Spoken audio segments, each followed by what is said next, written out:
Olá, galera, bem-vindos aqui no nosso Economia de Quinta e hoje nós iremos falar de um tema muito importante. O tema de hoje é desenvolvendo a inteligência financeira. Por que esse tema é importante? Porque a gente precisa pensar sobre finanças, a gente precisa aprender como lidar com dinheiro, como organizar nossa vida financeira. E aí, esse tema ele é muito bom, por quê? Porque a forma como a gente preparou aqui é justamente para trazer algumas quebras de paradigma, algumas formas de pensar e olhar para a questão financeira que vai além da questão econômica, mas que a questão econômica está ali no centro, orientando como que a gente deve tomar as nossas decisões e olhar para essas questões financeiras. Às vezes a gente vê muita receita, né? Muita receita na internet de como você deve direcionar o seu recurso, que você deve direcionar tanto da sua renda para poupança, fazer tanto de investimento, e às vezes você nem conseguiu se organizar para entender como é que você gasta a sua renda. Então a ideia aqui é a gente poder identificar como é que a gente olha, ou como é que nós olhamos para as nossas vidas financeiras e como a gente poderia ou deveria olhar.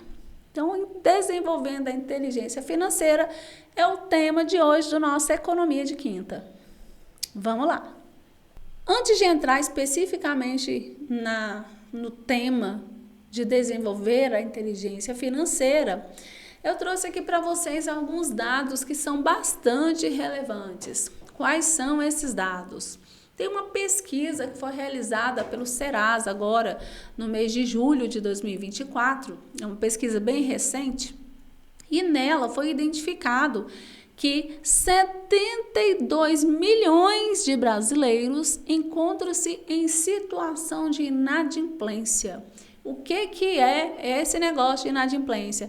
A inadimplência é quando você deve, não consegue pagar a sua dívida e o seu nome vai para os órgãos de controle e proteção de crédito, como o Serasa, o SPC e outros que podem aí incluir seu nome negativando o seu CPF. Bom, 72 milhões de brasileiros estão com o CPF negativado. E aí, quem são esses brasileiros que estão com o CPF negativado?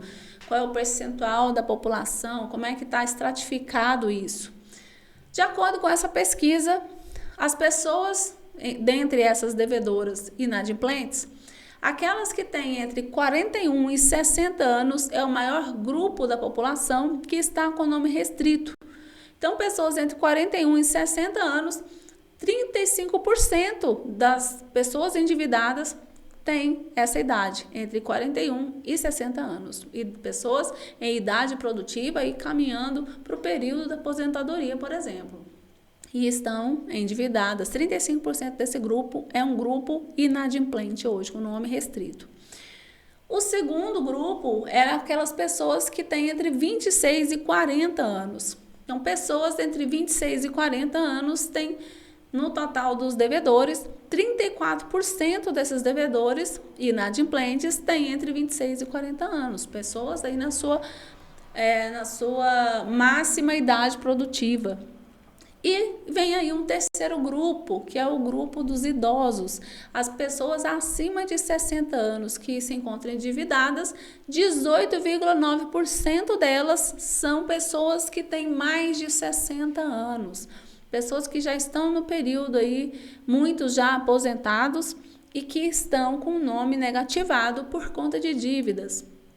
E, por fim, os jovens entre 18 e 25 anos, 11% dos endividados têm idades entre 18 e 25%, né? 11,9% desse grupo. E o que a gente tira disso? Que a pessoa, desde o momento que ela entra no mercado de trabalho, com 18 anos, até depois que ela se aposenta, ela está endividada. Mais do que endividada, ela está com o nome negativado, com dificuldade de pagar as suas dívidas. E isso é um tema bastante grave e que a gente começa a observar o perfil do consumidor brasileiro, da sociedade brasileira e como que essa sociedade brasileira lida com as suas questões financeiras. Se a gente pega esses mesmos dados com esse gráfico aqui lá do Serasa, que foi retirado dessa pesquisa, nós podemos ver aqui no gráfico que 50,4% dos devedores inadimplentes são mulheres e 49,6% são homens, o que dá ali um empate técnico, né? Ali não dá pra gente pensar que mulheres consomem e devem mais que homens, ou que homens consomem e devem mais que mulheres. Não, tá empatado. 50% dos devedores aproximadamente são mulheres, 50% dos devedores aproximadamente são homens, tirando ali a margem de erro. Aqui nessa outra parte da figura, o que nós vemos são a estratificação por idade. Aqui, pessoas de 18 a 25 anos, 11,9%. Aqui, pessoas entre 26 a 40 anos, 34,1%. E pessoas entre 41 e 60 anos, 35,1% são endividados e inadimplentes. E as 18,9% dos endividados são pessoas acima de 60 anos. Se a gente notar aqui essa parte rosinha, aqui que está marcando as pernas, né, das figuras, das pessoas que estão aqui nessa figura, é a parte que indica o percentual de endividamento, nós podemos ver o quanto nós estamos ruim das pernas, ou seja, precisa ter um olhar urgente para isso, para resolver essa questão, porque uma sociedade altamente endividada perde o seu poder de compra. Perdendo o seu poder de compra, de consumir, elas ficam em dificuldades, né? Tem dificuldade de realizar o básico da sua sobrevivência, às vezes, e automaticamente geram um menor consumo futuro na sociedade, né? Na sequência desse endividamento. Esse menor consumo sendo num nível muito alto, nós poderemos ter uma redução do consumo geral das famílias, o que causa provavelmente redução da produção e talvez, dependendo da gravidade disso, uma redução no índice de empregos. Então precisamos estar atentos, olhar e tentar verificar uma forma de resolver. O governo fez aí o tal do Desenrola, né, um programa para poder resolver a dívida de algumas pessoas. Algumas pessoas conseguiram resolver, mas outras não. Tem algumas dívidas que não entraram no programa do Desenrola. Por exemplo, cartão de crédito, que é uma das dívidas graves das pessoas. Se a gente pega o país como um todo, aqui nós temos que do total da nossa população, ali tem um ranking por estados, né? O estado em situações piores e as situações menos piores. Porém, não é tão favorável assim. Mas quando a gente pega o Brasil como um todo, 44,05% da população está inadimplente, com dificuldade de pagar as suas dívidas e com seus nomes negativados. Esses dados aí, eles são muito importantes e eles trazem para a gente uma outra informação muito relevante e assustadora. Qual é essa informação? Ali tem o número, né, de pessoas inadimplentes, os 72 milhões de brasileiros, o total das dívidas, aliás, as dívidas gerais, o valor médio por pessoa, o valor médio de cada dívida e o valor total das dívidas. Gente, são 390 bilhões de reais, é muito dinheiro. É um absurdo esse valor. Claro que aqui está incluído os juros, né? Tudo aquilo que a gente já paga e que é acrescido pelo motivo da dívida não estar sendo paga, né? Aí vem multa, juro, tudo aquilo que incide sobre o principal. Mas 390,5 bilhões é muito dinheiro para a gente estar devendo. Eu falo a gente porque a população brasileira como um todo, 44%, é quase a metade da população do Brasil inadimplente, com o nome restrito nos órgãos de proteção ao crédito. Quais são as principais dívidas que nós, brasileiros, acabamos incorrendo nelas, né? A primeira, principal delas, está aqui, ó, o cartão de crédito. O cartão de crédito, 28,44% do total de dívidas é para bancos e cartão de crédito, que é um valor muito alto. O segundo colocado aqui na lista das dívidas, gente, são dívidas de utilidade, dívidas de contas básicas como água, luz e gás. 21,85% das pessoas aliás, 21,85% da dívida dessas pessoas que estão inadimplentes são dívidas de contas básicas, de água, luz e gás, e outras contas básicas que a gente tem que pagar, né, para sobreviver. Isso indica que grande parte da população brasileira está tendo dificuldade em manter o mínimo para a sua sobrevivência. O terceiro lugar fica com as financeiras, 17,81% do total das dívidas, e nos demais, né, os serviços, com 12,09% das dívidas.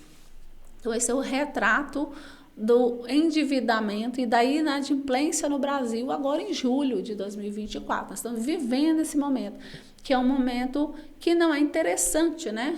Porque esse dado é um dado alarmante, é um dado muito ruim. Porém, eles nos mostram uma coisa muito relevante. O que esses dados nos mostram é que nós brasileiros temos muita dificuldade em administrar as nossas finanças. Nós não sabemos fazer isso. Esses números nos indicam, nos deixam clara essa informação. E por que isso acontece? Bom, no geral isso se deve por ausência de educação financeira. As pessoas não têm preparo financeiro na vida. O indivíduo, quando ele chega aos 18 anos e vai para o mercado de trabalho, ele não tem ainda uma orientação financeira de como ele deve agir na sua vida profissional em relação ao seu dinheiro aí para o resto da sua vida. Daí a gente vê aquele grupo de pessoas que vão se tornando um pouco mais velhas, mais responsáveis, a vida vai começando a ficar mais complicada, né? A pessoa vai tornando mais adulta, ela vai construindo família, ela quer fazer um curso, ela quer fazer uma viagem, ela quer adquirir um bem, e isso tudo vai trazendo aí consequências negativas quando as pessoas não sabem lidar com dinheiro e não têm uma educação financeira. Mas vem essa pergunta aqui que é muito importante, né? Por que é tão difícil falar sobre dinheiro? Porque nós brasileiros não temos o costume de falar sobre dinheiro. Dinheiro é um tabu. É um negócio complicado, a gente tem receio. Se a gente ganha pouco, a gente não fala de dinheiro porque a gente tem vergonha de ganhar pouco. Se a gente ganha muito, também não fala de dinheiro porque não quer que ninguém saiba quanto você ganha. Mas não é o falar por falar. Falar de dinheiro é necessário, por quê? Porque você precisa direcionar como fazer com o seu dinheiro, com a sua renda, com o seu salário. E não é falar para qualquer um, é falar dentro de casa, é falar com você mesmo, é olhar para a sua vida e enxergar nela essa parte financeira. Então, como se a gente dividisse a vida em faixas, né, de interesses. Nós temos interesses familiares, interesses emocionais, interesses de relacionamento, interesses de lazer, interesses educacionais e interesses financeiros. Só que de todos esses outros a gente fala, mas do interesse financeiro a gente não fala. A gente não comenta sobre dinheiro. Aliás, comenta. Quando ele acaba. Quando ele falta, aí começa a falar que não tem e começa, inclusive, as discussões a respeito disso.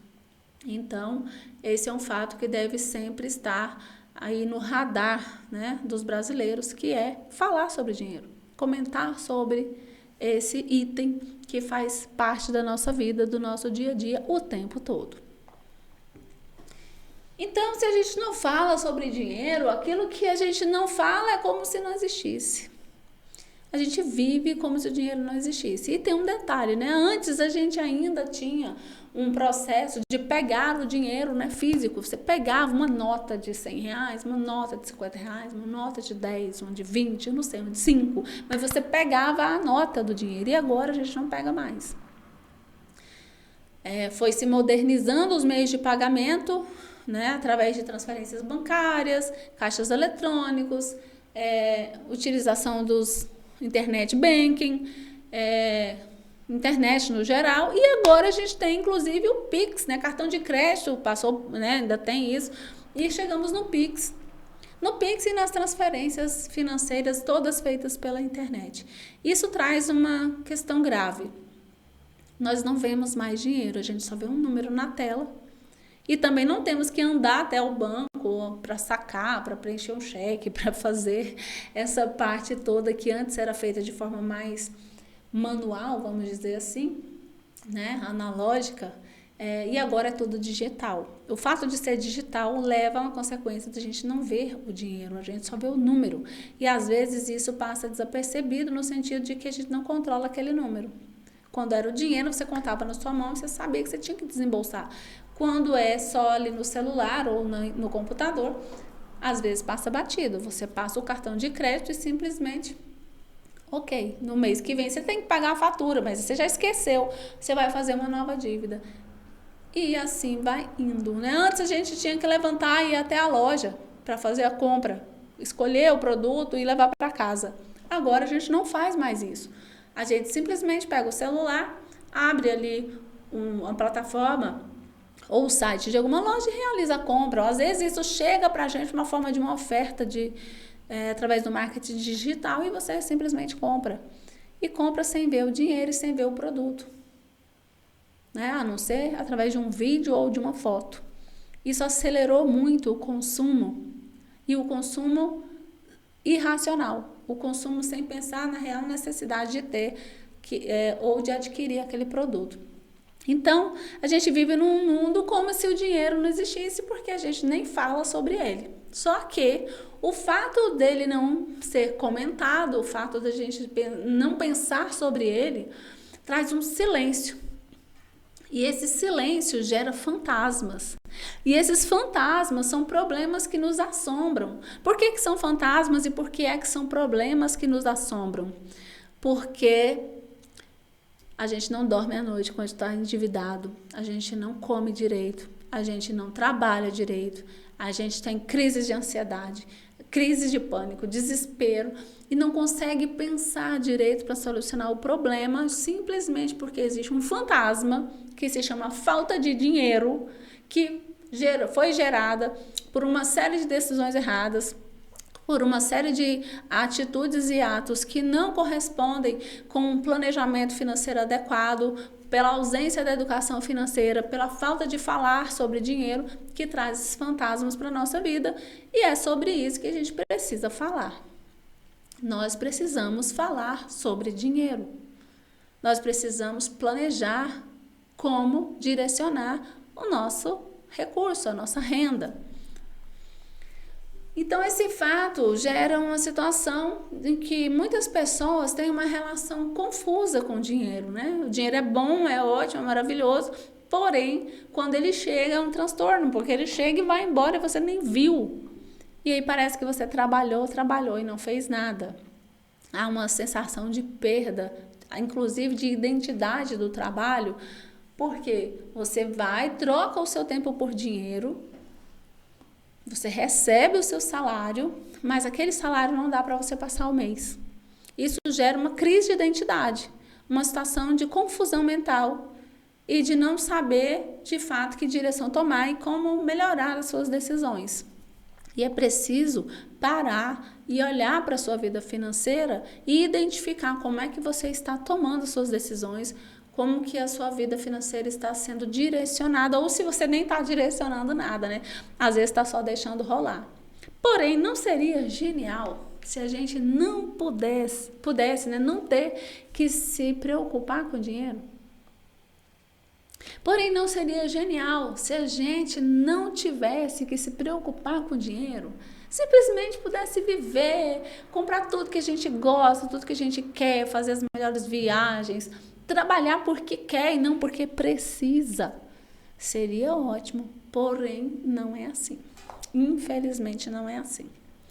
E aí vem uma pergunta, né? Para a gente começar a pensar racionalmente sobre dinheiro. Primeiro, o que é o dinheiro? Qual é a utilidade? Para que ele serve? Né? O que de fato é o dinheiro?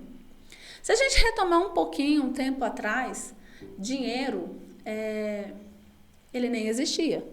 As pessoas realizavam suas transações econômicas trocando produtos, um produto por outro produto. Era o escambo, né? O chamado escambo. Esse escambo, que era trocar um produto por outro, ele tinha as suas vantagens, que era possibilidade de realizar trocas, porém ele tinha uma dificuldade enorme. A principal dificuldade era trocar os produtos, por quê? Vamos imaginar que uma pessoa, vou dar um exemplo aqui, né? A pessoa tinha uma vaca e queria trocar essa vaca por 1 metro de tecido. Primeiro, como é que ela ia valorar, né? Quanto a vaca valia, quanto o metro de tecido valia. Mas vamos supor que ela topasse trocar a vaca pelo metro de tecido sem receber nada mais em troca. O segundo passo era ela encontrar alguém que tivesse tecido e que quisesse trocar por uma vaca. Então era uma situação complicada. Algumas negociações nunca eram finalizadas porque não havia um interesse bilateral das duas pessoas pela troca daqueles produtos específicos. Com essas dificuldades e o aumento do comércio, né, da humanidade, começou-se então a pensar sobre uma possibilidade de fazer-se trocas utilizando um único produto. Um produto que servisse como se fosse um coringa, né, que pudesse ser trocado por todas as outras mercadorias. O primeiro produto estabelecido para fazer esse papel foi o sal. O sal ele era muito útil, principalmente ali na idade, um pouco antes da Idade Média. Ele era muito útil porque ele conservava alimentos. Como não havia geladeira, então conservar alimentos era algo muito importante. O sal, então, foi utilizado como o primeiro meio de troca universal, vamos dizer assim. Então, daí vem a palavra salário, né? O pagamento era proveniente da palavra sal. E aí, as pessoas utilizavam o sal para fazer as suas trocas, mas o sal tinha um problema. Ele tinha suas vantagens, ele era amplamente aceito por todas as pessoas, ele era divisível, você poderia dividir em porções, maiores e menores, conforme o item que você fosse comprar, mas ele não era durável. Por que ele não era durável? Porque se ele molhasse, acabou. Então, se o seu dinheiro estivesse todo em sal, né, se a sua riqueza estivesse toda em sal, molhou, choveu, foi embora, você não tem mais nada. Não tem como recuperar.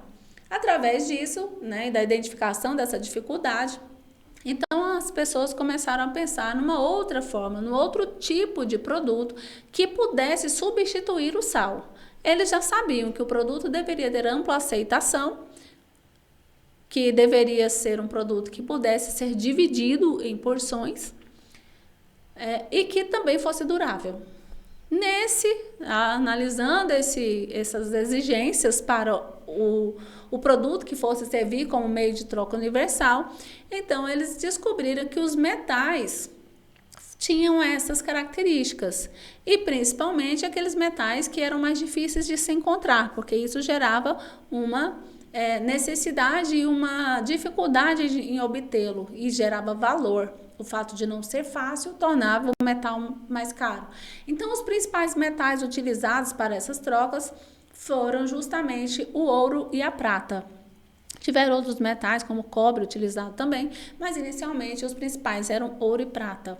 Com o tempo passando, chegou-se então um momento em que as pessoas tinham tanto troca de ouro por mercadorias, né, e prata por mercadorias, que esses metais começaram a fazer muito volume. E aí, alguns ouríveis, identificando essa necessidade, começaram a fazer o quê? Depósitos. Receber depósitos metais preciosos e dar uma garantia, um papel como garantia para o depositário de que ele tinha ali naquele ourive uma quantidade X de metal. Então, com o tempo, esse metal, e a hora que ele quisesse, ele poderia ir lá e recuperar, né, esse metal de volta e realizar suas compras. Mas com o tempo, o que aconteceu foi que as pessoas começaram a não mais voltar no ourive para poder realizar as trocas. Eles simplesmente passavam o papel adiante, dizendo, eu tenho aqui uma garantia de que eu tenho tantas onças, né, à medida que for lá, quilos de ouro lá no ourível tal, e você me entrega o produto e você pega esse papel, vai lá e resgata o ouro se você quiser resgatar o ouro. E esses papéis começaram a circular no mercado. E aí, daí começou a origem do nosso papel moeda, da nossa moeda, como a gente conhece hoje, né? Ou pelo menos conheceu antes desse viés digital que a gente está vivendo agora. Então, foi mais ou menos assim, num resumão geral, que surgiu o dinheiro. Mas, enfim, para que o dinheiro servia, então? O dinheiro não era um fim nele mesmo, ele tinha como função exatamente realizar trocas, poder medir o valor das coisas e reter o valor. Reter a riqueza, contabilizar a riqueza das pessoas. Então, na economia, a gente diz que o dinheiro ele pode ser definido como meio de troca, como unidade de medida e como reserva de valor. Meio de troca porque você pode trocar ele por qualquer mercadoria, dependendo das quantidades. Ele é uma unidade de medida porque ele estabelece o preço, quanto de dinheiro eu devo entregar por cada tipo de mercadoria ou serviço adquirido. E ele é uma reserva de valor porque a partir do momento que você tem aquele dinheiro, ele garante que você tem aquela riqueza reservada ali naquele papel durante um determinado tempo, principalmente se não houver inflação. Entendendo um pouco o papel do dinheiro e verificando que ele não é um fim nele mesmo, mas que ele tem como utilidade realizar trocas, medir o valor das coisas e reservar valor em si, então a gente tem claro isso. O dinheiro não é um fim em si mesmo, mas ele precisa ser administrado com sabedoria. Mas aí vem uma outra pergunta. Eu já sei o que é dinheiro, ok, mas por que as pessoas demandam dinheiro? A gente já falou um pouco sobre isso, para trocar produtos, né? Mas o Keynes, o John Maynard Keynes, outro economista do século XX, escreveu um livro que é a Teoria Geral do Emprego, do Juro e da Moeda, aonde ele estabelece lá no seu livro, na sua teoria, que as pessoas demandam dinheiro por 3 motivos. Quais são esses 3 motivos? Motivo de transação, um motivo de precaução e pelo motivo de especulação. O motivo de transação é que, segundo ele, as pessoas buscam dinheiro para realizar as suas transações diárias, como comprar alimentos, pagar contas, realizar as suas compras e consumos diários. Esse motivo, ele está vinculado à sensação e exatamente à necessidade de realizar consumos e transações diárias. O segundo motivo, que é o motivo de precaução, é que as pessoas, segundo Keynes, buscavam dinheiro para se precaver contra algum evento inesperado, como doenças, perda do emprego ou alguma emergência. Essa demanda por dinheiro, por motivo de precaução, está vinculada ao sentimento ou à necessidade de segurança, de garantir que em determinadas circunstâncias eu tenha um recurso financeiro para suprir as minhas necessidades até eu me reorganizar novamente. Esse era o motivo de precaução.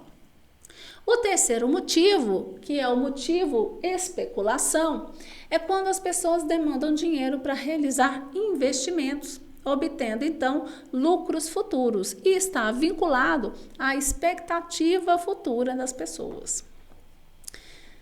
Tá, agora eu sei por que as pessoas buscam dinheiro, para motivos de transações, para motivos de precaução e para motivos de especulação.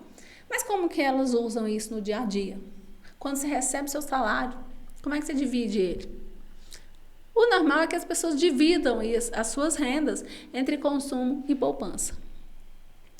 O investimento, que seria o terceiro motivo, parece aqui que a gente está falando só de 2 motivos, De consumo, a gente poderia traduzir como transações, e a poupança como o motivo de precaução. Porém, a poupança ela é responsável pelo investimento. Se você direciona tudo para o consumo, não sobra dinheiro para a poupança, então você não vai conseguir investir. Se você direciona algum dinheiro para a poupança, desse dinheiro da poupança você pode realizar investimentos. Então, a gente resume que o dinheiro, quando a gente recebe, a gente divide para consumo e para poupança. As decisões de direcionar a renda para o consumo ou para a poupança é uma das mais importantes que as pessoas tomam ao longo da vida. Além disso, essa escolha vai influenciar diretamente a saúde financeira individual e também vai ter reflexo na saúde financeira de toda a sociedade. Por quê? Se as pessoas não organizam seu consumo, as suas poupanças, isso vai ter reflexo negativo na sua vida individual e que, se todo mundo tiver o mesmo comportamento, também vai ter um reflexo na sociedade como um todo. A economia traz ainda, observando essa questão de direcionamento do dinheiro para o consumo, a linha teórica que é a teoria da utilidade. A teoria utilitarista diz que as pessoas buscam dinheiro e que consomem para consumir, e esse consumo, aliás, a teoria utilitarista diz que as pessoas consomem bens e serviços que para elas têm alguma utilidade. Dessa forma, o valor das coisas está relacionado com a utilidade que as pessoas dão a essas coisas, né? Que as pessoas atribuem a elas. Acontece que cada pessoa atribui valor às coisas dependendo da sua experiência de vida, né? Das informações que ela tem no momento, de como ela viveu, de como ela foi orientada e de como ela compreende a necessidade de consumo ou o dinheiro que ela tem. E aí vem a outra pergunta, que é como nós tomamos as nossas decisões de compra. Como é que a gente decide como comprar, quando comprar e por que comprar? Primeiro, nós temos preferências, né? As pessoas decidem como comprar de acordo com as suas preferências. As preferências das pessoas têm uma certa ordem. Eu poderia querer uma Ferrari, mas não poder comprá-la, então eu escolho um outro carro que possa me atender a minha necessidade daquele produto, mas que não seja tão caro quanto uma Ferrari, por exemplo. Tem gente que prefere fazer uma viagem, ir para a praia, tem gente que prefere ficar em casa assistindo televisão, Netflix. Tem gente que gostaria ou até tem uma casa grande, gigantesca, uma mansão, mas tem gente que prefere um apartamento pequeno para não dar muito trabalho. O que isso quer dizer? Que as pessoas têm preferências. E essas preferências direcionam como elas tomam as suas decisões de consumo. Mas aí, porém, existe um limitador para esse consumo, que é aquilo que em economia nós chamamos de restrição orçamentária. O que é essa restrição orçamentária? É o nosso nível de renda, o nosso salário. Quanto a gente recebe de renda durante um período X. No Brasil, a gente contabiliza isso de forma mensal e geralmente tem a ver com o nosso salário. Então, qual é o meu limitador de consumo? É a minha renda. Eu posso até ter preferência para ter uma Ferrari. Eu posso até ter a preferência por ter uma Ferrari, mas a minha restrição orçamentária não permite. Então, eu tenho que selecionar um produto, um automóvel, nesse caso, que substitua para mim a utilidade que a Ferrari me traria. Talvez eu não esteja tão satisfeita, mas eu vou estar ali resolvendo o meu problema de consumo naquele momento. Porém, se a gente observar que nós temos preferências de consumo e temos uma renda que limita essas preferências, é através da definição das preferências e da limitação orçamentária que nós tomamos as nossas decisões e fazemos as nossas escolhas de consumo. Se todo mundo agisse racionalmente, uma decisão de compra ela seria tomada sempre quando a gente considerasse a nossa preferência, ou a preferência do consumidor, e a restrição orçamentária. Porque a gente conseguiria comprar algo que para nós fosse útil, que fizesse sentido dentro da nossa possibilidade financeira. Porém, nós sabemos que as pessoas, em muitos casos, mesmo tendo e sabendo dessa restrição orçamentária, consomem coisas que custam mais do que elas podem pagar. E é aqui que as pessoas entram naquele endividamento que nós começamos no início da fala aqui. Bom, nesse caso, as pessoas entram em dívidas porque compram acima da sua capacidade orçamentária. Isso vai prejudicar fortemente a sua saúde financeira. Nem sempre as pessoas, então, agem racionalmente quando o assunto é dinheiro. A gente compra. Muita gente até tenta fazer ali um balanço de como deveria direcionar o consumo, mas a grande maioria não consegue fazer isso. Como eu falei no início, antes a gente ainda tinha o dinheiro físico. A gente pegava a nota do dinheiro, saía de casa, ia na loja, escolher o produto, comprar o produto e voltar para casa. Esse período e essa distância a ser percorrida muitas vezes nos fazia pensar se realmente aquele consumo era necessário. Mas hoje a gente não tem mais esse limitante. Hoje a gente faz o quê? Entra no celular, aparece um produto, a gente compra e faz uma transação financeira sem pegar no dinheiro automaticamente ali no celular. Isso intensificou a nossa percepção sobre consumo e sobre gestão financeira, sobre dinheiro, fazendo com que cada vez mais nós nos tornemos uma sociedade endividada. Pessoas endividadas, porque nosso consumo não é um consumo racional, ele é um consumo baseado em qualquer coisa, menos na razão. Eu estou generalizando, é lógico que tem pessoas que se organizam, mas a grande maioria não faz isso. E acaba entrando em dificuldades, tanto que tem um outro dado que não está presente ali naquela pesquisa que eu trouxe para vocês, mas que aproximadamente 70% das famílias brasileiras estão endividadas. Algumas dessas endividadas conseguem pagar as suas contas, outras não, que são as que estão ali nos 44% da população que devem estar com o nome restrito e não estão conseguindo pagar aquelas contas que, no caso, deixaram elas nessa situação. Então, nem sempre a gente age racionalmente em relação ao dinheiro, realizando consumos impensados, não planejados e que nos levam para situações de endividamento. Quais são os fatores que mais influenciam a tomada de decisão das pessoas entre consumir e poupar? Eu trouxe alguns aqui, não são todos, né? Existem muito mais do que esses, mas alguns são bem relevantes. Primeiro, o nível de renda. Pessoas com renda mais alta tendem a ter margem maior para poder poupar e pessoas com renda muito baixa tendem a ter uma margem menor para a poupança. Então, geralmente, pessoas com renda baixa tendem a direcionar toda ou grande parte da sua renda para o consumo. Pessoas com renda mais elevada têm margem para a poupança, porque ela consegue sobreviver, ter os seus gastos necessários ali, até alguns supérfluos, mas ainda sobra dinheiro que ela pode direcionar para poupanças e investimentos. Mas nem sempre essas pessoas fazem isso também, porque às vezes falta informação, falta educação financeira, falta uma orientação de como gerir as suas finanças. A idade também influencia no consumo. Pessoas jovens tendem a consumir mais e ter um consumo mais imediatista, e pessoas mais velhas tendem a pensar mais na poupança e também na aposentadoria. Até porque já passaram por muita coisa e começam a pensar sobre isso. Porém, no dado que a gente viu no início dessa conversa, nós identificamos ali que mesmo entre os idosos, aproximadamente, aliás, mais do que 18% dos endividados são pessoas acima de 60 anos, ou seja, que não conseguem fazer o orçamento caber dentro da sua renda. Expectativas futuras, né? Expectativas sobre a economia, sobre o emprego, sobre a renda futura, elas influenciam a decisão de consumir ou poupar. Quando existe uma estabilidade, as pessoas têm certeza do emprego, do salário no final do mês, né, da sua renda, elas tendem a consumir mais do que poupar.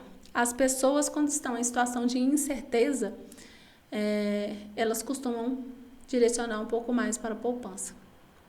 Quando estamos numa estabilidade, que as pessoas têm mais certeza do seu emprego, têm mais certeza da sua renda, têm uma expectativa de longo prazo de estabilidade, elas tendem a direcionar a renda muito mais para o consumo do que para a poupança.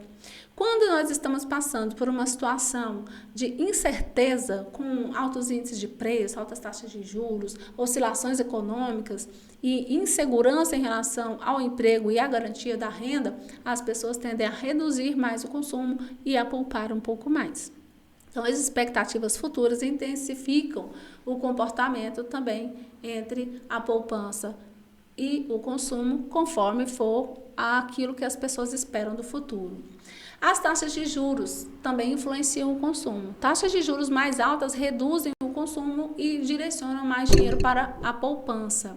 Taxas de juros mais baixas tendem a retirar dinheiro das poupanças e direcionar dinheiro para o consumo. A inflação, que é o aumento generalizado dos preços, também tende a influenciar como as pessoas realizam o consumo. Em períodos de alta inflação, as pessoas tendem a consumir mais, porque na expectativa de que os preços irão aumentar, elas poupam. Na expectativa de que os preços irão aumentar, elas querem consumir logo para comprar a um preço mais baixo, para não esperar o produto subir de preço. Então, períodos inflacionários tendem a aumentar o consumo por causa desse receio das pessoas de que os preços irão continuar aumentando, e o que provoca aumento ainda maior da inflação. Cultura e hábito também são coisas que influenciam diretamente no consumo das pessoas, né? A cultura, os hábitos de consumo de cada sociedade vão influenciar a forma como as pessoas utilizam as suas rendas. Então, dependendo da sociedade, nós vamos ter uma sociedade mais consumista, dependendo da sociedade, nós teremos uma sociedade que poupa mais. Se a gente pega, por exemplo, a sociedade americana, ela é uma sociedade amplamente consumista. A sociedade brasileira também nós temos um perfil bastante consumista. A sociedade europeia já é um pouco menos hoje, né? Depois de muitos anos de história e de vida. E a sociedade, por exemplo, japonesa, ela já tem uma tendência a poupar muito mais do que a consumir. Então, dependendo da cultura, dependendo dos hábitos, existem diferenças no nível de consumo. Isso varia de país para país, mas também pode variar de pessoas para pessoas, porque dependendo da cultura familiar, dependendo dos hábitos familiares, as pessoas podem saber administrar melhor as suas rendas e consumir de uma forma mais consciente. Ou não, né? Dependendo da sua estrutura familiar, ela também pode não ter nenhuma base financeira de orientação e também tomar as suas decisões de forma incorreta, como é o caso dessas famílias endividadas aqui que nós vimos. Outro fator, e esse aqui influencia muito, são as comparações, as redes sociais e os status. Cada vez mais as pessoas são direcionadas a realizar consumos influenciadas por alguém que apareceu ali na internet, ou por algum produto que foi apresentado para ela através de um tráfego pago na internet, do marketing digital. Então, a comparação leva as pessoas a querer fazer parte de um determinado grupo. Leva elas a querer parecer com determinada pessoa, a ter o estilo de vida daquela pessoa. E é por isso que os influencers, por exemplo, ganham tanto dinheiro. Eles produzem alguma coisa, de fato? Não, produzir não. O que eles produzem é transformar o comportamento deles em réplica do mesmo comportamento na sociedade. Então, ele diz que consome tal coisa e grande parte da sociedade quer imitar aquele influenciador, aquela influenciadora, né? Aquela pessoa e querem ter a mesma coisa que ela tem, quer comprar o que ela tem, o que ela comprou. Isso sempre funcionou. O marketing, a propaganda sempre trabalhou com isso, né? De colocar pessoas, de divulgar o produto e fazer com que outras pessoas queiram fazer parte daquele grupo. Isso sempre foi assim. Só que com a internet, com as redes sociais, isso tem se amplificado de uma forma muito intensa. De maneira que grande parte das pessoas endividadas hoje tem o seu consumo realizado de forma impulsiva devido a comportamentos de seguir pessoas nas redes sociais, principalmente os influencers. Então, é uma forma de direcionar como as pessoas consomem. E isso deve estar muito ali na nossa mente para que a gente não seja levado por essa onda e faça consumos que não fazem sentido na nossa vida, simplesmente porque alguém tem, eu vou querer ter também.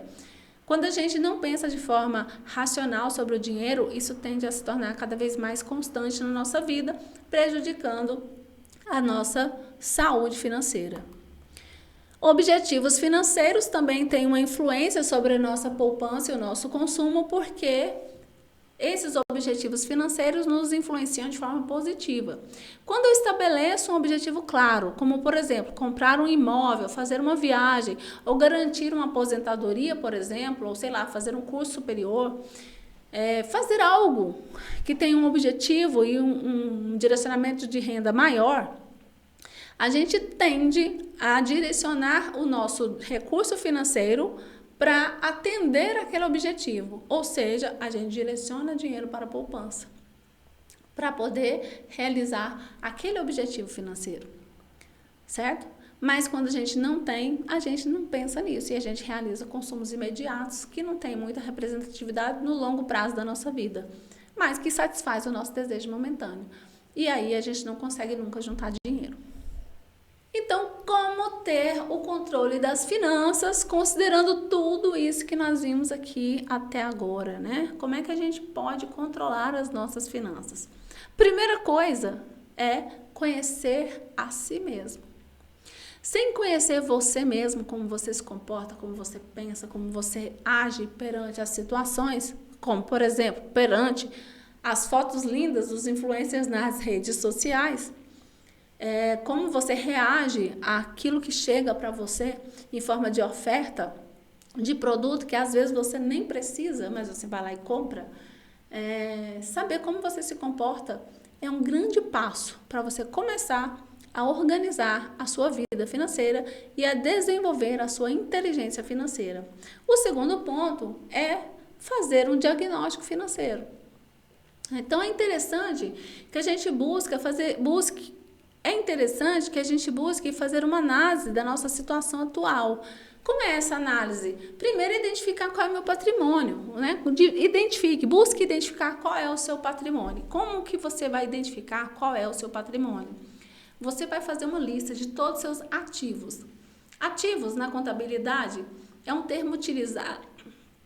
Ativos na contabilidade é um termo utilizado para identificar tudo aquilo que gera riqueza ou que acrescenta no nosso patrimônio. Então, eu posso considerar como ativo todo o dinheiro que eu tenho em contas bancárias, a conta corrente, poupança e tudo, todos os investimentos que a gente tem, se tem ações, se tem títulos, se tem fundos, se tem imóveis, se tem veículos, se tem outros bens valiosos, né? Vai que você tem aí uma barra de ouro guardado no cofre. Então, todos esses ativos são somados os seus valores e você vai ter a soma total do seu patrimônio. Só que é só a parte do que você tem. Tudo que você tem vai compor aquilo que a gente chama de seu patrimônio, sua riqueza. Só que você tem a parte dos ativos, que é o seu patrimônio, a sua riqueza, mas também tem uma coisa que chama passivos. Os passivos na contabilidade se refere, resumidamente, a tudo aquilo que tira riqueza de você, que se transforma num desembolso. Então, por exemplo, vamos fazer uma lista dos nossos passivos. Quais são todas as suas dívidas? Empréstimos pessoais, empréstimos consignados, financiamento de veículo, dívidas que você já fez no cartão de crédito, se você tem um financiamento de casa, uma hipoteca, tudo que você tiver que vai descontar dinheiro de você é um passivo. Porque o passivo vai diminuir o valor do seu patrimônio.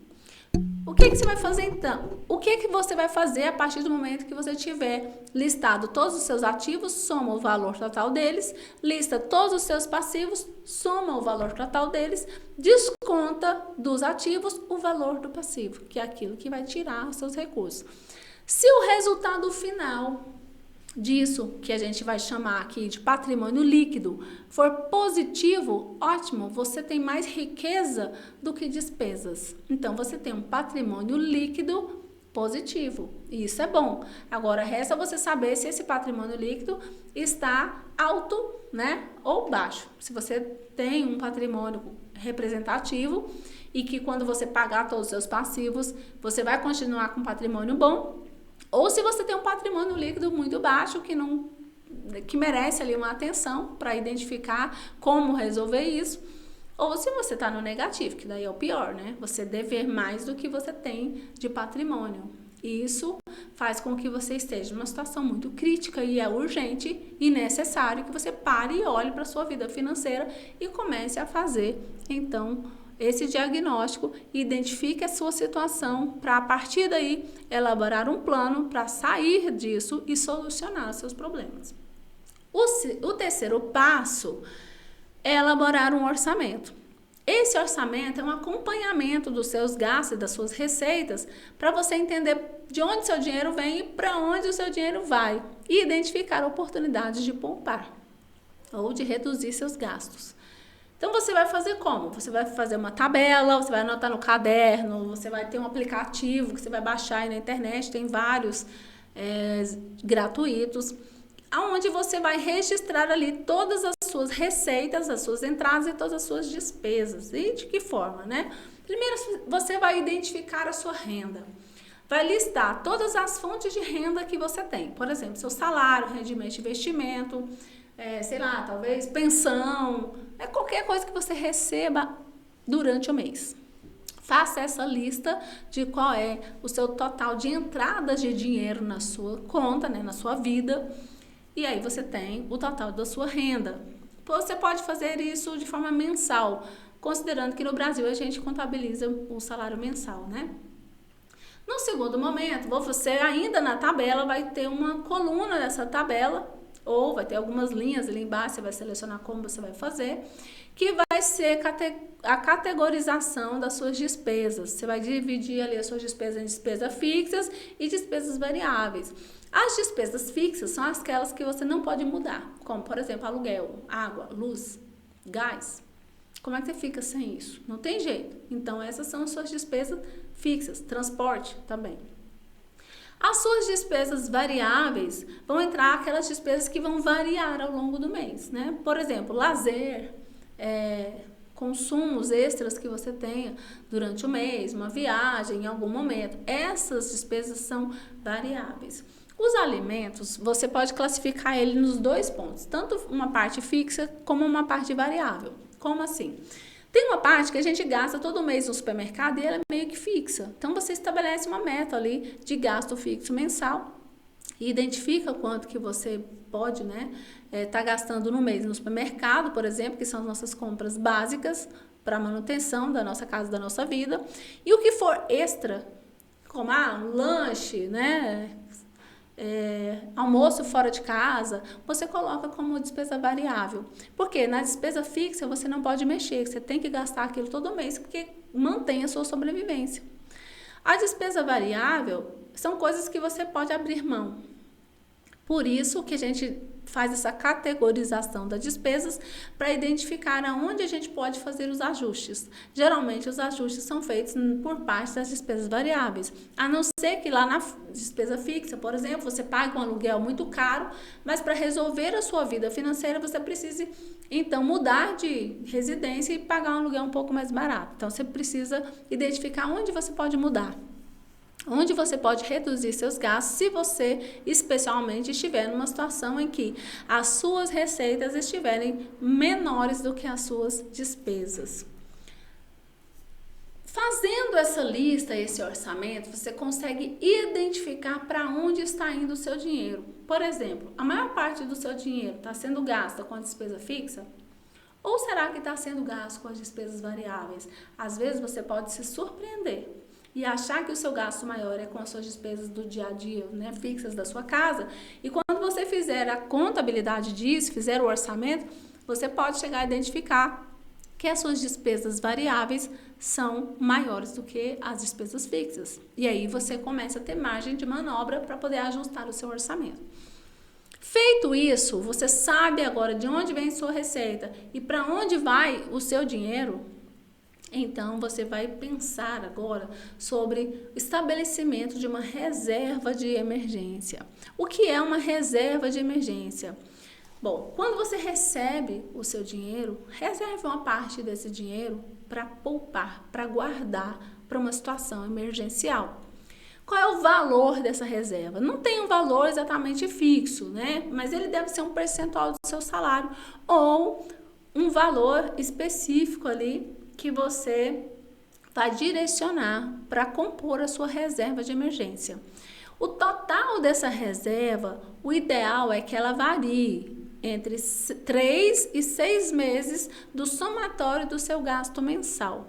O que é isso? Vamos supor, você faz o levantamento e identifica que você, para sobreviver durante um mês, precisa de R$1.000 para suas despesas básicas. Moradia, transporte, alimentação, né? Aquilo básico para viver. Se você gasta R$1.000 por mês, você precisa ter guardado pelo menos um valor entre 3 e 6 mil reais, o qual você não pode mexer de forma alguma, a não ser no dia que você entrar numa emergência financeira e que você precise usar. E que tipo de emergência pode ser? Você pode perder o emprego, você pode ficar doente, alguém da sua família pode ficar doente e você ser impedido de trabalhar para cuidar dessa pessoa. E nesse período, nesse momento, você precisa de uma reserva financeira para segurar o mínimo da sua sobrevivência até você se reorganizar. Se for uma perda de um emprego, até você arrumar um novo emprego. Por que que isso é necessário? Porque a gente só sabe o quanto isso é difícil quando a gente está vivendo. Ficar numa situação dessa, dependendo de outras pessoas e ouvir não, estando numa situação de dificuldade, é muito ruim, é muito difícil. É mais difícil do que se você tiver a reserva financeira para passar por aquele período. Então, a reserva financeira é muito importante, né? Em caso, por exemplo, desses imprevistos, você precisa se organizar. É um dinheiro que vai ser destinado para que você se mantenha até se reorganizar novamente, sem piorar muito a sua qualidade de vida, a sua condição de vida. Então, essa parte da reserva financeira é o seguinte: você vai tomar a decisão de fazer uma reserva financeira. No momento que você recebeu o seu salário, você já retira um valor.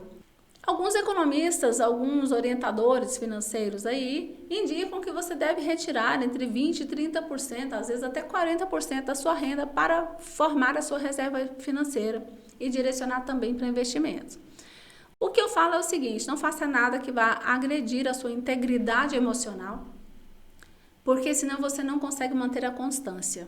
Então, se nesse mês, uma coisa precisa ser feita: tomar a decisão de reservar esse dinheiro. Tomou a decisão e nesse mês eu não consigo guardar 200, 300 reais, 500 reais, guarda 10 reais, guarda 5 reais, mas guarda, direciona para aquela finalidade. Coloque numa conta poupança, coloque em alguma conta que você não vai mexer. Esquece que aquele dinheiro existe, até se um dia, espero que nunca aconteça, você precisar dele. Por quê? Se você começa fazendo um valor muito alto, há grande chance de você não continuar fazendo esse depósito, essa reserva financeira. Mas se você consegue fazendo pequenininho, um pouquinho todo mês, mas fazendo todo mês, de maneira que isso não te afete emocionalmente e nem te prejudique ainda mais financeiramente, e você tiver perseverança e persistência, você vai conseguir montar a sua reserva. Quando você olhar, você já tem a reserva. Ou você vai conseguir, durante esse período, estabelecer um valor que seja confortável para você depositar o mesmo valor todos os meses e de vez em quando, se for possível, aumentar esse valor. Não comece com um valor muito alto, não estabeleça um percentual X, mas faça o depósito. Reserve um valor para essas situações de emergência e isso vai facilitar muito a sua vida se por acaso você chegar num momento desse. Tendo tudo isso, então você faz a reserva primeiro quando você recebe o seu salário e depois você direciona o seu dinheiro para pagar e consumir as coisas que você quer e deseja. E por fim, tenha um plano de investimentos, né? Depois que você sabe qual é o seu diagnóstico financeiro, você estabelece o seu orçamento, você conhece a sua realidade financeira, que você tem estabelecido um plano de reserva financeira e começa a executar isso. Quando você estiver mais confortável, comece a realizar os investimentos. Mas vai fazendo um plano. A partir de tal momento, eu vou começar a investir em tal coisa. Então, para investimento, ele é importante porque ele é a única forma de você fazer o seu dinheiro se multiplicar. É investindo, não tem outra maneira. Então, o investimento consiste em abrir mão de um consumo agora imediato para poder ter um rendimento, um lucro recebido por aplicação daquele recurso no futuro. É importante porque ele é um plano de longo prazo, né, que você pode administrar, planejar os seus ativos para formar um patrimônio ao longo da sua vida e garantir uma qualidade de vida no futuro. Fique atento, porque investimentos que prometem retornos muito elevados têm riscos muito elevados. Então, não seja aquele que vai fazer um investimento com um retorno muito baixo, tipo só na poupança, que é um retorno, mas é um retorno muito baixinho. Mas também não seja aquele que pega todo o seu dinheiro e invista em algo que vai render muito, porque o risco do que vai render muito também é muito alto e você pode não ter o retorno e pode até perder todo o seu dinheiro. Por exemplo, criptomoedas, algumas delas deram aí, algum tempo atrás, retornos extraordinários. E muita gente investiu e ganhou dinheiro, sim, mas muita gente perdeu muita coisa, porque o risco era muito alto. Se vocês lembrarem, em Goiás teve aquele período aqui da Avestruz Master, né, que prometia um lucro exorbitante de 12%, 18% ao mês e quebrou muita gente junto, porque o retorno era alto, mas o risco também era alto. Para diminuir o seu risco, o que você deve fazer? Deve diversificar os seus investimentos, investir um pouco em coisas diferentes, em ações diferentes, em tipos de investimentos diferentes. Então, invista em fundos imobiliários, invista no Tesouro Direto, invista na conta de poupança, né? Pouco, mas pode investir. Invista em ações de empresas, mas diversifique as oportunidades de investimento, as suas opções de investimentos, porque assim você dilui, você reduz o risco de perder todo o seu dinheiro. Essa é uma dica, e esse plano de investimento, mesmo quando você ainda não tem dinheiro para investir, você já deve começar a prepará-lo para quando o dinheiro chegar ou sobrar, você direciona rapidamente para isso e não fique pensando, e agora o que eu faço com esse dinheiro? Então, é um plano completo que você deve estabelecer entre se organizar, conhecer a sua vida financeira, fazer o seu orçamento e seguir esse orçamento religiosamente todos os meses, fazendo ajustes, claro, quando necessário, fazer o seu plano de reserva de emergência e também o seu plano de investimentos. E assim você vai poder ter o controle da sua vida financeira. Tem um livro, o livro chama-se Psicologia Financeira, que o Morgan Housel escreveu em 2023, ele traz algumas informações. E tem uma frase dele que diz exatamente isso: sucesso financeiro não é uma habilidade técnica. É uma habilidade pessoal na qual o seu comportamento é mais importante do que o seu conhecimento. Então, tudo que eu ensinei até agora é conhecimento. E ele só vai fazer sentido se o seu comportamento colaborar com isso. Porque saber o que tem que ser feito não tem nenhuma relação com o que acontece dentro da sua cabeça quando você tenta fazer a coisa em si. E isso o autor do livro fala. Todo mundo sabe que tem que gastar menos do que ganha. Porém, a gente não faz isso. Muitas vezes nós gastamos muito mais do que ganhamos. Ou seja, não é muito racional. Eu sei o que tem que ser feito, mas eu me comporto de uma forma que não cumpro. Então, o comportamento é tão importante quanto, ou até mais importante do que o próprio conhecimento sobre o que se deve fazer. Pensando um pouco sobre a nossa formação enquanto seres humanos, nós temos aqui uma figura de um cérebro, no qual nós temos uma divisão aqui em 3 sistemas. O primeiro sistema, que é o sistema do complexo reptiliano, que está relacionado à nossa sobrevivência, aos nossos instintos. Esse sistema ele é um sistema mais antigo do cérebro humano, né? E ele está presente em todos os animais. Em segundo plano, nós temos aqui o sistema límbico, que vai comandar as nossas emoções. Esse sistema límbico, então, faz com que a gente reaja à forma como a gente sente. Então, se eu estou feliz, se eu estou triste, se eu estou magoado, se eu estou alegre, eufórico, isso pode influenciar as minhas decisões em várias áreas da minha vida e inclusive na vida financeira. E em terceiro lugar, nós temos essa parte mais cinza ali do cérebro, que é o neocórtex. E continuando, nós temos aqui essa parte cinza do cérebro que compreende o neocórtex cerebral, que comanda as nossas funções intelectuais superiores. Apenas os seres humanos têm o neocórtex. Por que que é importante saber disso? Porque é no neocórtex que nós tomamos as nossas decisões racionais. Porém, o tempo todo, o nosso organismo está também sendo influenciado por coisas que são comandadas pelo sistema límbico, ou seja, pelas emoções, e também pelo nosso sistema, o complexo reptiliano, que comanda os nossos instintos, a nossa sobrevivência. E aí, isso é interessante porque muitas vezes, principalmente em relação ao consumo, nós tomamos decisões baseadas no nosso instinto de sobrevivência ou nas nossas emoções. E ignoramos o nosso sistema das nossas funções intelectuais, que é o neocórtex. Então, é importante saber de como isso funciona, porque a partir daí a gente pode racionalizar, usar um pouco mais o neocórtex, transformando as nossas decisões de forma racional para poder direcionar ou para entender como é que nosso organismo está nos dando comando que às vezes não são viáveis do ponto de vista financeiro. Então, como isso influencia em todas as nossas áreas da vida, com o dinheiro não seria diferente. Aqui nós temos um mapa das emoções. Então, nós temos aqui emoções como raiva, medo, repugnância, felicidade, tristeza, surpresa, neutro, né? Quem não está ligando para muita coisa. Ansiedade, amor, depressão, desprezo, orgulho, vergonha, inveja. Todas essas emoções, e principalmente algumas delas, mais, outras menos, têm a capacidade de influenciar as nossas decisões da nossa vida e também as nossas decisões financeiras. Quando nós agimos emocionalmente, nós tomamos decisões irracionais, das quais muitas vezes nos arrependemos depois.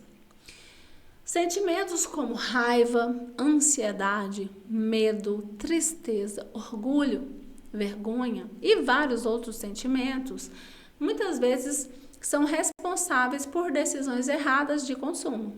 Às vezes a gente consome porque está com raiva, está triste, vou lá consumir para ficar feliz. Estou ansioso, quero consumir para resolver essa ansiedade.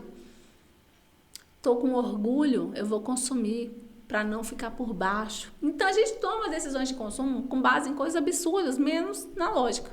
Tem coisa que a gente compra e depois olha e pensa, para que é que eu comprei isso? Gastei dinheiro à toa. Porque tomou a decisão de forma emocional e não de forma racional. E aí, para a gente pensar um pouquinho, né? Pensa aí com você. Qual emoção te domina? Qual emoção te faz consumir por impulso? Como você toma as suas decisões? Você está sendo dominado pelo seu sistema... Você está sendo dominado pelo seu sistema límbico, pelo seu sistema reptiliano? Ou você está dominando as suas decisões com o seu neocórtex? Qual parte do cérebro você está usando para poder tomar as suas decisões? Você está sendo dominado ou você domina as decisões? Poucas pessoas tomam decisões baseadas numa planilha. Geralmente a gente toma decisão numa mesa de jantar, numa mesa de negócios, numa reunião, e não analisando uma planilha para saber qual é o momento correto e qual é o valor correto que eu devo comprar determinada coisa ou se eu nem devo comprar. A gente toma decisões em outros momentos. Momentos em que a história pessoal, a visão singular de mundo, o ego, o orgulho, o marketing e outros estímulos improváveis vão se mesclar ali, vão fazer uma narrativa que vai fazer sentido para você e você vai lá e vai tomar a decisão de consumir. E não porque você fez aquilo de uma forma racional. Você vai receber vários estímulos e esses estímulos vão te fazer tomar uma decisão se você não estiver preparado racionalmente para tomar a decisão certa. Gastar dinheiro para mostrar às pessoas quanto dinheiro você tem é a forma mais rápida de ter menos dinheiro.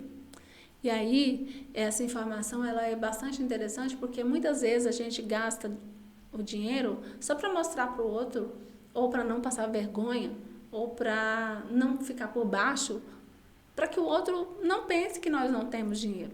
E essa é a melhor forma de ficar sem dinheiro, né? Porque você gasta irracionalmente. O mundo, porém, está cheio de pessoas que parecem modestas, mas que têm, na verdade, muitos recursos, possuem fortunas, e gente que mais parece rica, que demonstra uma riqueza, mas que, na verdade, não tem nada, ou está devedor, está no fio da navalha, está numa situação complicada. Tem muito disso, né? Muita aparência manda muito. A gente toma muita a observação das pessoas pela aparência, e às vezes isso não quer dizer nada. A partir de um determinado nível de renda, né, tudo que você precisa fazer é não alimentar o seu ego. Quando você não alimenta o seu ego, você vai para frente. Enquanto você estiver tentando alimentar o seu ego, você vai tomar decisões de consumo de forma irracional e vai ter problema financeiro. Nada é de graça, tudo tem um preço, mas nem todo preço está escrito na etiqueta. Por quê? Porque tem coisa que tem valor. É preciso você se conhecer para identificar que, às vezes, uma coisa que é muito cara não vai gerar nenhum valor para você. Às vezes, uma coisa que é barata ou que nem tem um preço financeiro vai gerar muito mais valor do que aquilo que tem um preço exorbitante. Então, primeiro, se conheça.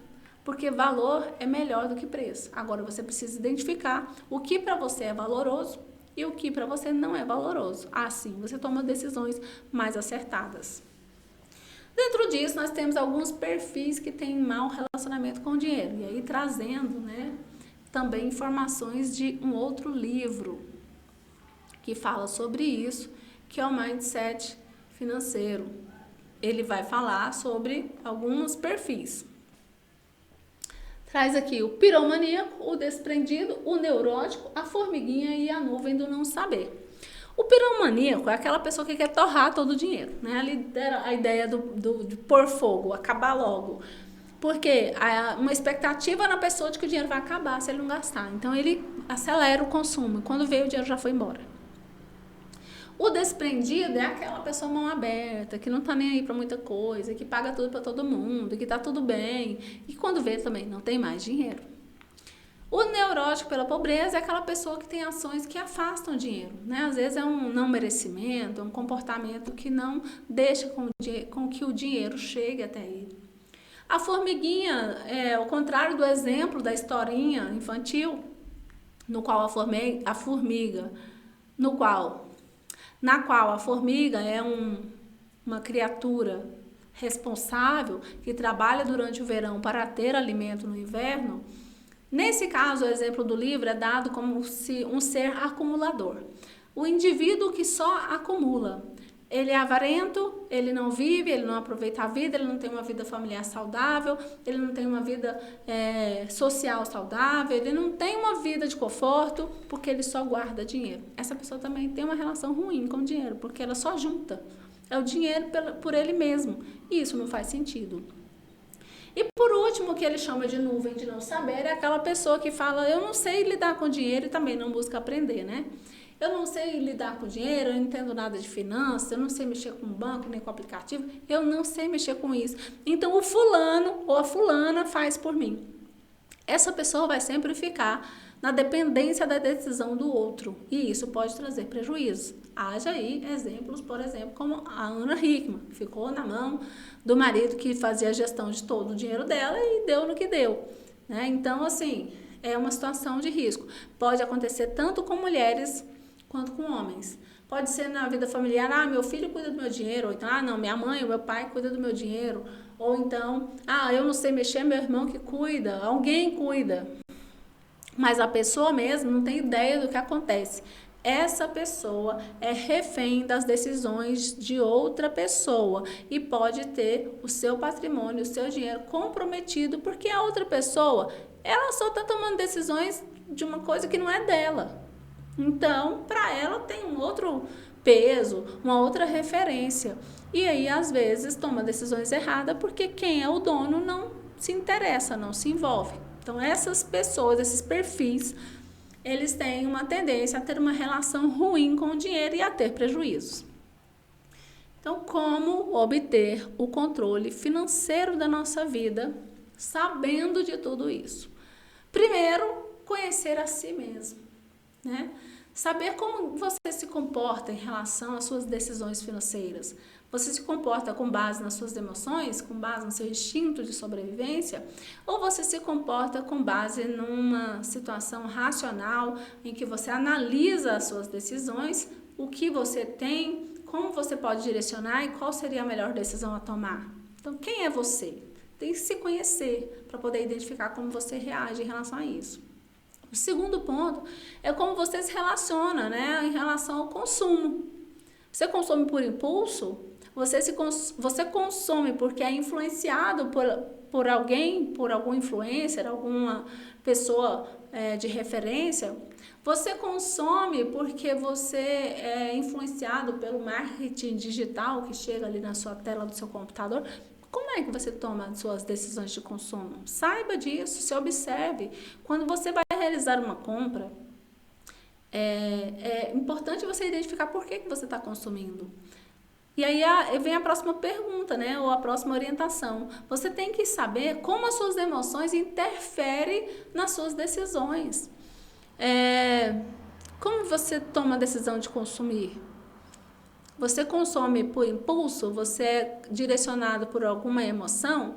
Pela raiva? Pela euforia? Pela alegria? Pelo amor? Pelo ego? Né? Pelo orgulho? Por que você está tomando aquela decisão? E sabe como você pode fazer essa observação? Quando você vai consumir algo que é de necessidade da sua vida diária e você realmente precisa daquilo, você não se questiona e você não se justifica. Você simplesmente compra. Vou dar um exemplo. Você se alimenta, então você compra alimentos para sua casa. Quando você vai comprar os seus alimentos básicos, você não questiona nada. Você sabe que tem que comprar, você vai lá e compra. Ponto. É simples, é prático e é reto. Mas quando você vai comprar uma coisa que não está dentro da forma ideal do seu consumo, você vai começar a se justificar. Ah, mas eu trabalho tanto, eu preciso comprar isso. Ah, mas eu queria tanto, o mês que vem pode estar mais caro, eu preciso comprar agora. Quando você começa a fazer esse tipo de justificativa, contando uma historinha para você mesmo, para se convencer de que aquela decisão está correta, pensa, dá um tempo e verifica se você não está tomando a decisão errada. Porque geralmente está. Observe isso e você vai ver como a sua vida e as suas decisões financeiras irão mudar. Outro ponto, conhecer o dinheiro e tomar decisões de forma racional. Então, pensar no dinheiro não como algo extraordinário nele mesmo, mas o dinheiro como algo que você troca pelo seu tempo, em que o dinheiro é uma representação de parte do seu tempo de vida, porque você vai lá trabalhar para toda a sua vida pessoal, para fazer uma atividade de trabalho durante, por exemplo, 8 horas diárias todos os dias. Para quê? Para receber um salário no final do mês. O que você está fazendo? Você está trocando o seu tempo de vida por dinheiro. Esse dinheiro é a sua vida, que está sendo trocada por ele. Então, quando você não toma decisões racionais e você joga dinheiro fora, literalmente você está jogando a sua vida fora. Então, saber administrar aquele recurso, aquela renda que você recebe em troca do seu tempo de trabalho, é o mínimo que você pode fazer para cuidar de você mesmo. Administrar de uma maneira que você tenha uma vida mais tranquila e que você tenha uma vida próspera e que possa fazer planos e aumentar seu patrimônio e ter uma vida mais tranquila no futuro. Então, tomar decisões racionais é algo muito importante quando se trata desse melhoramento da inteligência financeira. E, por fim, aplicar as técnicas de controle financeiro, né? Fazer o diagnóstico, fazer o orçamento, fazer o plano de reserva, ter um plano de investimento. Essa é a parte do conhecimento que você deve buscar para tomar melhores decisões. Mas até chegar aí, nota que você tem que primeiro utilizar o neocórtex do seu cérebro para poder tomar decisões racionais, racionalizar as suas decisões, tanto de consumo, quanto de poupança, quanto em como fazer a gestão da sua renda. Então, é assim que a gente melhora a nossa inteligência financeira. Então é assim que a gente desenvolve a nossa inteligência financeira. Mas isso é diário. Não adianta eu só falar aqui, você assistiu o vídeo, depois vai embora e acabou e ficou por isso mesmo. Não, você tem que fazer isso todos os dias. Anotar toda a sua renda, anotar o que entrou, anotar tudo o que você consumiu, até você ter um controle daquilo e conseguir direcionar para onde você vai direcionar cada parte, cada parcela da sua renda. Quando isso se tornar algo comum do seu cotidiano e automático na sua vida, você vai conseguir tomar decisões melhores, mais claras e menos doloridas. Não tome nenhuma decisão que vai te agredir emocionalmente, que vai doer. Se você falar, eu vou parar de consumir tal coisa para sempre, hoje, você não vai conseguir. Porque vai chegar um momento em que você vai se revoltar com essa decisão e vai falar o seguinte: eu trabalho demais, eu mereço isso. E aí você vai voltar a ter aquele consumo irracional, agindo com a emoção, se justificando pelo consumo. Então, não diminua tudo de uma vez, não corte tudo de uma vez, vai reduzindo gradualmente aquilo que te atrapalha, aquilo que consome o seu orçamento de forma errada. Vai reduzindo gradualmente até você conseguir ajustar o seu orçamento de maneira que você tenha rendimentos maiores do que os seus gastos. Dessa forma, a sua inteligência financeira será desenvolvida e você vai poder tomar decisões mais acertadas. Ok? Fica por aqui o nosso Economia de Quinta. Espero que vocês tenham gostado. Dá um ok aqui no vídeo e a gente continua na próxima quinta-feira com um novo vídeo aqui no canal. Tchau, tchau!